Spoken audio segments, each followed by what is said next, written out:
Lookism का सबसे dangerous battle.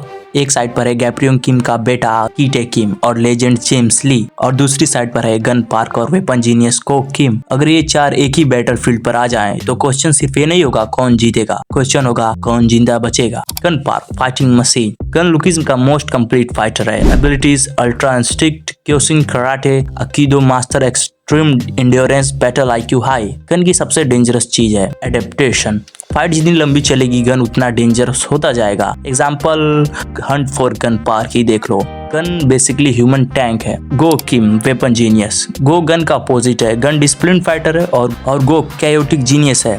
Abilities weapon master, sword, pipe, anything. Crazy reflexes, unpredictable fighting style और high durability. सबसे dangerous चीज improvised weapons. Goo को अगर एक छोटा सा रॉड भी मिल जाए तो वो बैटलफील्ड का मास्कर बना देता है। Team 2 Kitae Kim and James Lee. Kitae Kim Gabriel blood monster. Kitae Kim को लोग कहते हैं गैब्रियल का ट्रू सक्सेसर, और गैब्रियल किम लुकिज्म हिस्ट्री का स्ट्रॉन्गेस्ट लेजेंड माना जाता है। Abilities insane raw strength, brutal fighting style, king level durability, leadership mindset. Narrative hints के अकॉर्डिंग कीटे गन लेवल या उससे ऊपर हो सकता है। उसका फाइटिंग स्टाइल सिंपल है, over power and destroy. James Lee final boss. James Lee Lookism का most mysterious and dangerous character है। उसको लोग कहते हैं peak of the verse. Abilities invisible attack, extreme speed, perfect technique and genius battle IQ. James का biggest advantage उसकी speed है। अगर अपोनेंट को उसका मूव दिखे ही ना तो उसका डिफेंस करना ऑलमोस्ट इम्पॉसिबल हो जाता है। डुओ टीम वर्क, ये फाइट का मोस्ट इंपोर्टेंट फैक्टर है। गन एंड गो उनकी टीमों केओटिक है। They fight like two wild monsters. कभी कोऑर्डिनेशन परफेक्ट होता है, कभी पूरा केओस।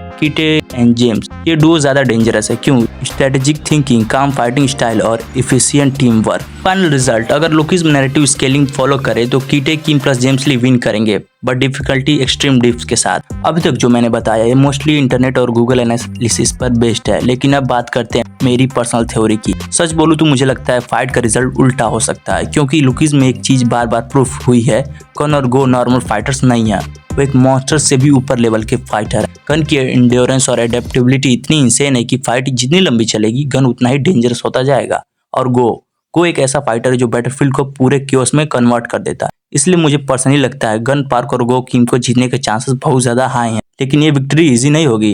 मोस्ट लाइकली हो सकता है फाइट एक्सट्रीम ब्रूटल हो, दोनों टीम्स ऑलमोस्ट डिस्ट्रॉय हो जाए, और शायद एग्जाम्पल के लिए इमेजिन करो गो अपनी लास्ट स्ट्रेंथ से कीटे की एक्स या वेपन से ही उसको फिनिश कर दे, लेकिन खुद भी उसे फाइट में गिर जाए। या फिर कीटे किम की और हिडन रिवेल जो मानव में अभी तक नहीं दिखाई गई हैं। आखिर वो गैब्रियल किम का बेटा है, और अगर उसने अपने फादर की फुल लेगेसी अडेप्ट कर ली तो फाइट का स्केल और भी इंसेन हो सकता है। लेकिन अगर मुझे फाइनल प्रेडिक्शन देनी हो तो मेरे हिसाब से एंडिंग में गन और गो लुकिज्म के ओरिजिनल मॉन्स्टर्स मोस्ट लाइकली जीत सकते हैं। अब असली क्वेश्चन तुम्हारे लिए, गन पार्क और गो किम और कीटे किम और जेम्स ली के बीच ये फाइट सच में हो जाए तो तुम्हारे हिसाब से कौन जीतेगा? कमेंट्स में जरूर बता देना। फैन की थ्योरी कभी भी सिंपल नहीं होती। सब्सक्राइब कर लो, क्योंकि नेक्स्ट वीडियो में हम और भी क्रेजी चीजें ब्रेक डाउन करेंगे।